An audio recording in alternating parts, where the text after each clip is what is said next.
Adom TV so Adom TV so be dwendwuma die so dia o kan se won sempa sa kan na no pen so ja medindi Enoch kwasi Walanyo Wallace agudie catch back pe the only nomenclature professor's degree in sports the Regina Wallace the nation's presenter and Messi kunya ekono kwanten credence maudo sa kan na pen so bio e Ghana agudie eja. Of course this is the spiciest sports morning show on sabiti aka e television so e Ghana ha 90 misrew omodin da ka chebusuafo na fofo yere o ma wo fasefo no nanom ukrum no mpranfo nyina se Wallace nya transia yɛde nkomono 8 sabro Richoku etachiri pass bia betin senya dey right fisa bere kwade abusua bia wode wani kyerɛ baabi na sɛ wɔyɛ shopping abɔden da sɛ obetin ato Richoku bi na de akofie bɛboa mankwala no atimi anya ne yie fisa bere kwade mesa kan fo de ama sɛ Richoku no yɛ ketwa yɛ wɔ ne dantem ana afenso yɛ wɔ no obɔden no ha wotimi to a betin saboa emaniama etiansa to yɛ de ama Richoku Ghana kokoko papa ana yɛ de aya enei ɛboa manipa bere no nyama 8 to yɛ de ama ɛno rehye kama na afenso my vitality of Hiano, Yama 18 Kuya Demonti. Go ahead and drink Richoku and start to do the right Ghanaian way and you don't want dance a council 18 Sejano. Game Park Limited phone paying for the chachas from Quetian Saba, Odu Hujima and Chad Wetian said D now for Wetian Saba the 4 and Tobaso the 4 Obaso de Hopadia Fisabre Codie, a Game Park Limited, almost says on Gucomodia Bano, now Omo HS Drono, ADB Adano, Oba Adom TV Soa, at 9 a.m., 12 p.m. and after 6 p.m. Our Dom TV Sono, yeah, the science says on Quetian Saint so omodin da so sabeti account phone or tablet and as a computer na wa download Game Park for one more enso app no e App Store no so na afenso wetin senya sanhye beti aboa e ma niam etia kwedi ama easy to play and easy to win and afenso kwa baga na hade a bie ni ho a ne os no ebiti Game Park limited phone hye so go kom de abai chale yem play na afen ntimi san make samula e wo sanhye so ko mechega kudi cash and ye kan wasem no omodin da Game Park games no more mula more power and you didn't want dance the amount we regulated by the National Lottery Authority and I feel so kwa ni mfiri motwe found him o to sa chacha enso afadwene kakra to ensan se chacha diwa utiri betia bom wadwene betia san hye ntimisrew e na wadi huni e wo kwan fa so e de eto no ho a journey of 1,000 kilometers begins from very first step yen chance MFF World Cup akensi kese etinsa to dwa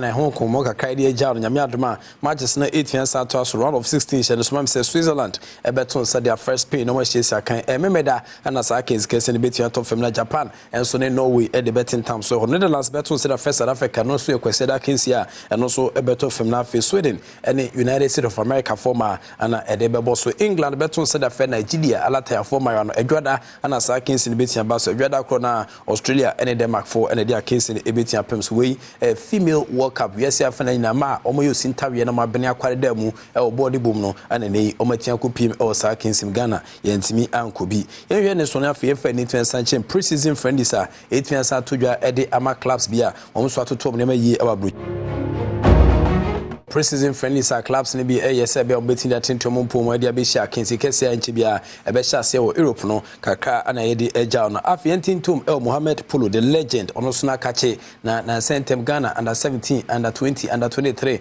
e ko pem Black Stars ni na e ko competition bia se na qualifiers na ebo a behwe no na de den set da de amai na Mohammed Polo e de nkomo eja e de afasa hihye ho local play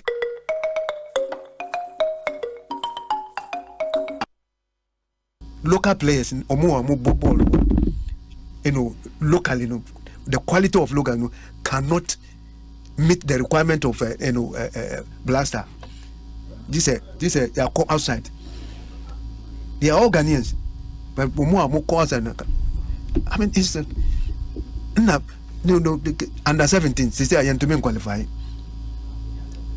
under 20 yentumen 23 nansen. No, we're thinking that this is a Olympic game we check. Now the way the people the way we thought this is a dream team. We qualified and we beating everybody, even the pre-season. Everybody was comfortable. We saw what happened. Masa. We saw what happened. We couldn't believe it.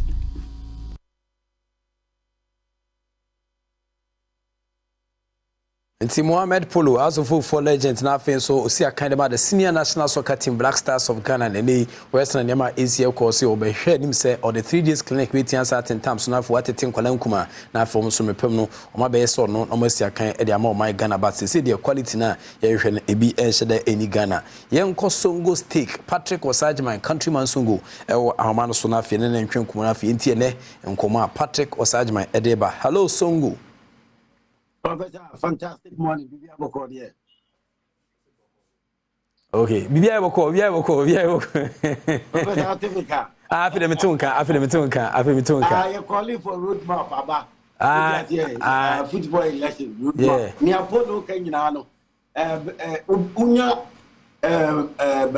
Bofua, Omo, a person who developing football year. That is the most important. And yet, say football to enrich ourselves. Which I say football now, I mean that animal farm ruling system, and I say family and friends. Ufa experts, umo musepata, umo magimano football. No man football not developing talent na year competitions near ko. You understand? Now competitions near nyabia ye could football matches, football competitions personal. Yang qualifier, and I see a qualifier your qua near Kobe. You understand? A football perform to say roadmap about for elections, football elections are. Now, first I thought it was October, only about September 27. If it is fair on the grounds, I don't know, but I did almost October. Only in an agree.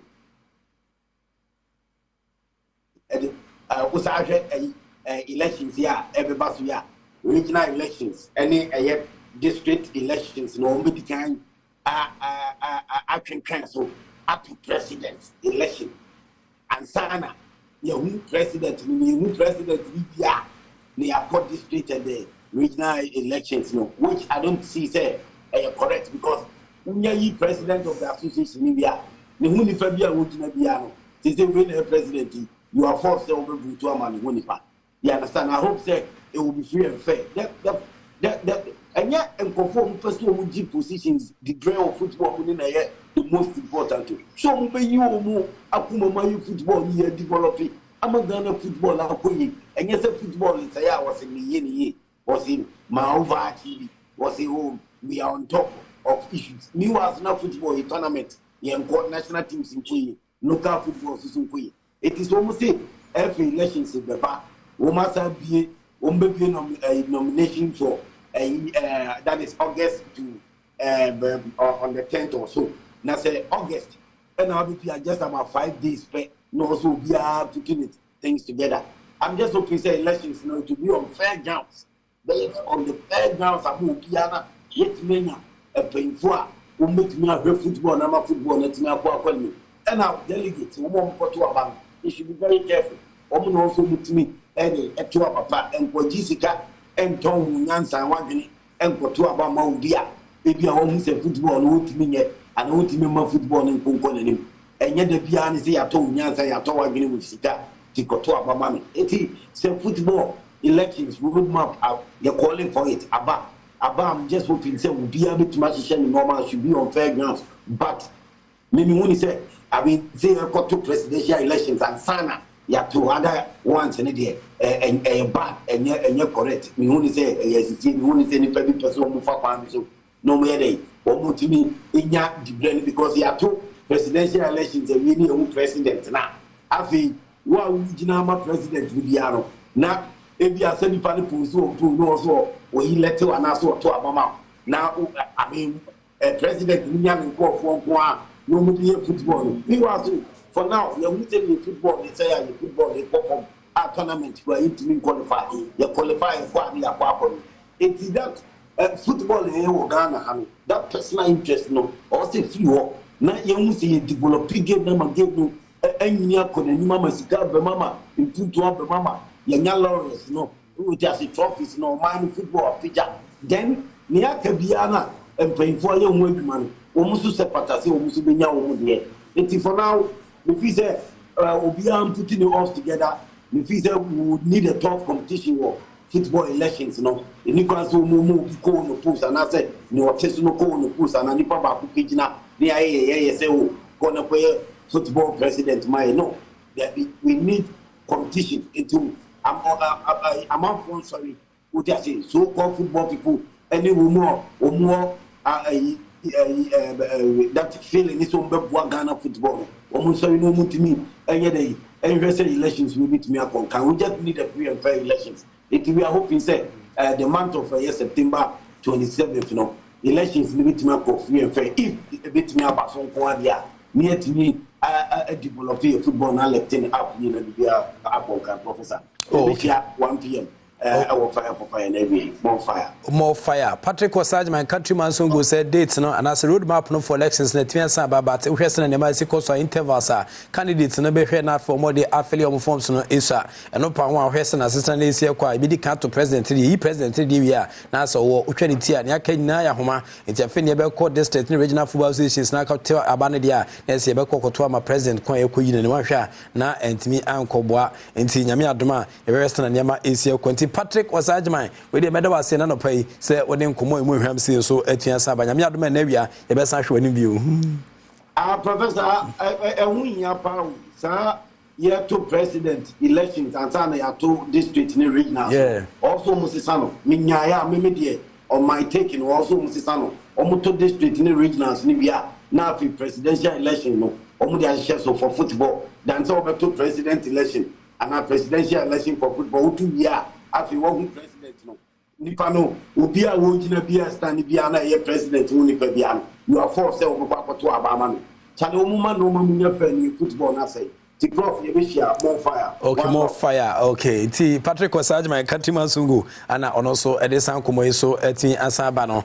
Medu Asia, Nan Kumobese, and Nabi Ewachina, so Medusia is answer Sarasa infancy, and Tino Medusia, na Erison and Mabesia, cost the amount. Game Park Limited phone paying for Dama, one more Chili Pass, and Osman said, Drono, at 9 a.m. and after 12 p.m. and after 6 p.m. Our Doom TV, DBA, and a drone 8 minutes and 2 a Game Park Limited 3 times on Qua, Ubitian said, the Wendy and Pabit. We are when we are betting the number into way any options are more them out more than so betting download room app no now don't at your side Jimbo more than actually let's make some mula I am makiga could the cash be our science soon come you also Ghana had the us be anywhere ABT Game Park Limited for the more mula more power a game no regulated by the National Authority and I feel so can you move from found him over so and I say what to chacha now or the Adjonica Council at your Santo na for Richoko and no there but more than that me papa more than kwala no ofie wonya richu kwa ubobina papa bobina fem kwala no so etiansa bobi betia boa e mama start modern right in a Ghanaian way richu kuno e waketwa e wadantem anafe obode no ha utobia no so betiansa boa e ma abusuan so etian chafa se kama anopai obepiefe mu fia obia bobo richu ku atimi sampa ni panim e sede distance richu ku omo edin so hia bo no kama na eboa e ma niama etiansa to yiwe mu ene sponsors ni mu etuturu to ni atwetwe na no penso mo ta chire boa e ma ye dia wo kensi Empire Sakai 8 major within the Enoch Kwesi Walanyo Walasa we dey catch back up of course evidence based presentation 8 major already entering animal onyo kese onyu fi be da so ni no fanko be be ni da so the act of being a good guest is to now to say goodbye.